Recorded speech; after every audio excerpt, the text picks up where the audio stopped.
એટલા માટે નથી કે આપણે પેલા વાત એ સમજવી પડે. મેં જે કીધું એ પ્રમાણે જે 5 મોટી જ્ઞાતિઓ છે, પાટીદાર સમાજ, કોળી સમાજ, ઠાકોર સમાજ, ચૌધરી સમાજ, આ જે બધી આદિવાસી, આ જે મોટી જ્ઞાતિઓ છે ને સમીર, પરિણામ ગમે અહીં આવે આ પાટીદાર સમાજથી અલિપ્ત ન થઈ શકે. કારણ કે ગુજરાતમાં 17-18% પાટીદાર સમાજના વોટ છે, એમાં 12% લેવા પાટીદાર સમાજના વોટ છે અને 5% કડવા પાટીદાર સમાજના વોટ છે. કોંગ્રેસે આ વખતે જે રણનીતિ અખત્યાર કરી એ કોંગ્રેસની રણનીતિ હું તો પરફેક્ટ એટલા માટે માનું છું કે જે રીતે ભાજપ સોશિયલ એન્જિનિયરિંગ કરે છે એવી રીતે આ વખતે કોંગ્રેસે પણ કરવાની કોશિશ કરી. 4 લેવા પાટીદાર સમાજને ટિકિટ આપી અને એક એવો મેસેજ સૌરાષ્ટ્રમાં આપવાની કોશિશ કરી.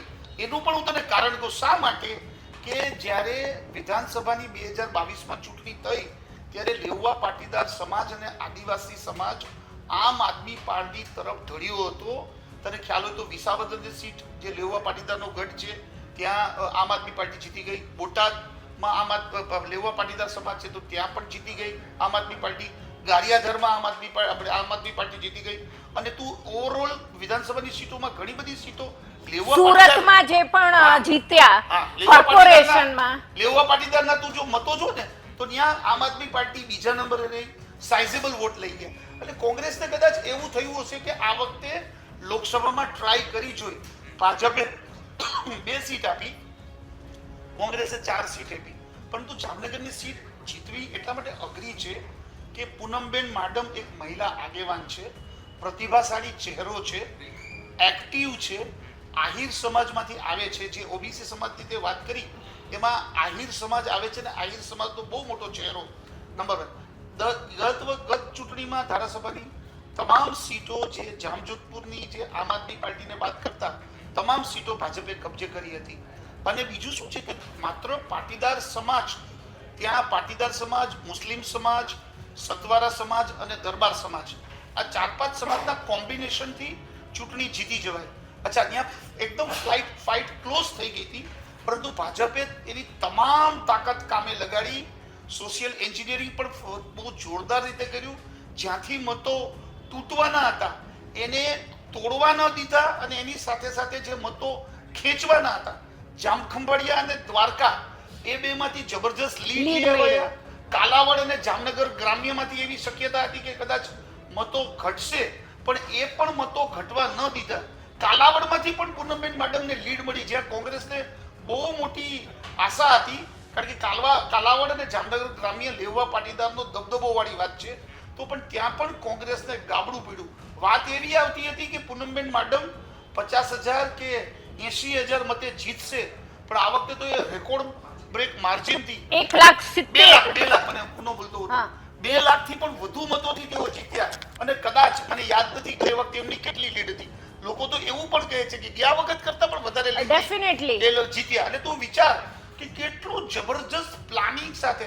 એટલે એવું જરૂરી નથી કે જે સમાજ મોટો છે અને એના આગેવાનને ટિકિટ આપી દેવામાં આવે તો જીતી જાય. હા, ફાઇટ બહુ જબરજસ્ત થઈ. અને થાય છે કેવું સમીર કે આ બધી ચર્ચાઓ પરિણામ આવતા પહેલા થતી હોય છે કે ફલાણા સમાજે મત આપ્યા છે, ઢીકડા સમાજે મત આપ્યા છે.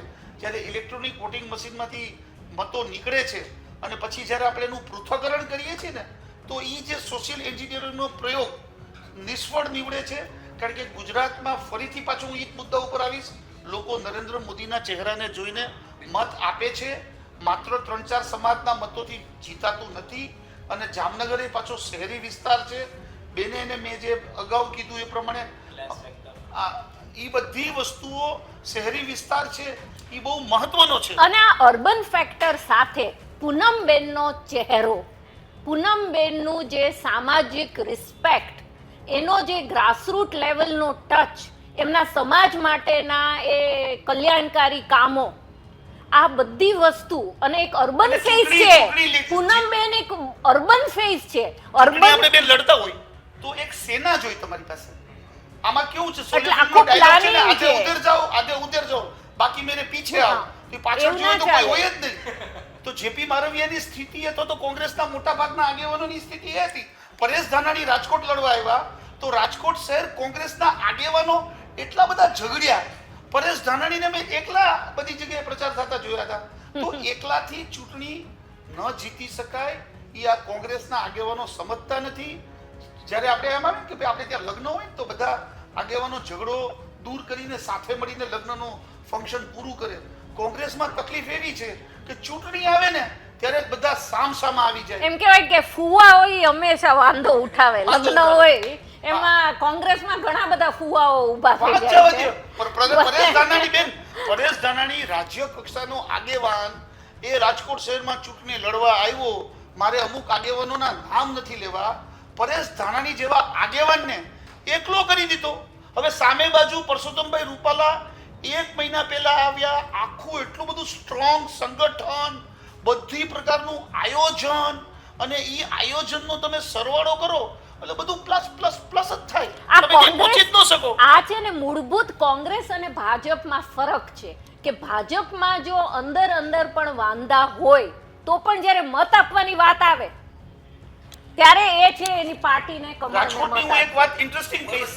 રાજકોટની તમે પહેલા ઇન્ટરેસ્ટિંગ વાત કહીને પૂરું કરું કે રાજકોટમાં ભાજપે એક તો 40-50 દિવસ સુધી એટલું જબરજસ્ત પ્લાનિંગ કર્યું. પરેશ ધાનાણી 14 દિવસ પહેલા આવ્યા. પરેશ ધાનાણીના મનમાં એવું હતું કે જો પરસોત્તમભાઈ રૂપાલા બદલાઈ જાય તો મારે ચૂંટણી લડવા અમરેલીથી રાજકોટ ન જવું જોઈએ. તો થયું એવું કે 40-50 દિવસની બેન મહેનત, દરેક જ્ઞાતિઓના ફંક્શન, દરેક લોકોને મળવાનું, ચૂંટણી સ્લીપનું ડિસ્ટ્રીબ્યુશન, કેટલું મજબૂત રીતે સંગઠન કામ કરતું હતું. ઓલા ભાઈ બિચારા એકલા 60 સીટ ઉપર ફરે, કોઈ હિસાબે ભેગું ન થાય. મને તો ચૂંટણી પડી એટલે પૂછવામાં આવ્યું ને તો મેં તો બીતા કીધું પરેશભાઈ ધાનાણી 2-2.5 લાખ મતે હારશે.